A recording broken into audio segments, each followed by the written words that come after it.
Dan memberi itu tidak harus nunggu kaya.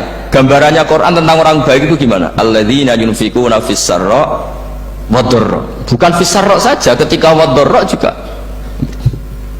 Saya pernah guyon sama orang kaya di Jakarta, dia uangnya miliaran, mungkin malah triliun. Guyon sama saya, Gus, saya ini sudah sekian bangun masjid di mana-mana. Saya ini berarti hebat. Enggak, kata saya. Enggak ada masjid, agama tetap jalan, kata. Karena di kampung-kampung sudah banyak masjid, kata. Masih keren tukang becak, kata. Kok bisa, Gus? Sama nyumbang masjid 1 miliar, itu masjid apa, kata? Ya masjid-masjid besar. Nah itu paling dipakai kubah atau menara atau apalah yang tidak mendesak.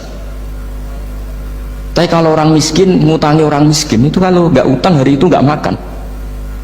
Kan nggak mungkin tukang becak ke utang ada bank atau orang kaya raya, kan kenal saja enggak. Mesti orang miskin utangnya sama orang miskin.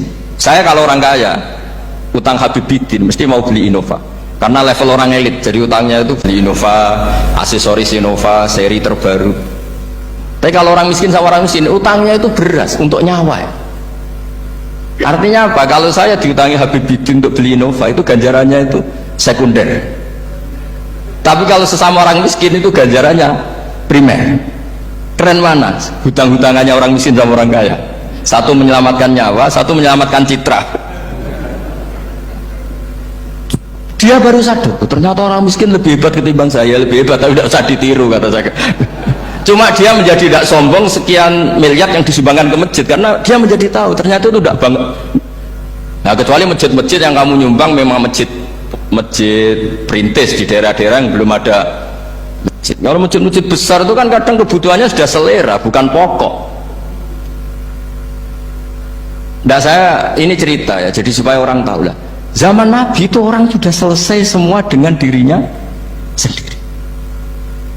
Jadi maksud saya Islam nggak apa-apa tanpa masjid, itu masjid yang sudah sifatnya selera. Indonesia kan masjid sudah sifatnya selera semua. Yang dikatakan masjid pokok kan yang dipakai sholat bisa, dipakai alat sesuci bisa. Tapi kalau sudah selera ya pondasinya harus begini, lampunya harus dari kristal, terus kubahnya itu sudah selera.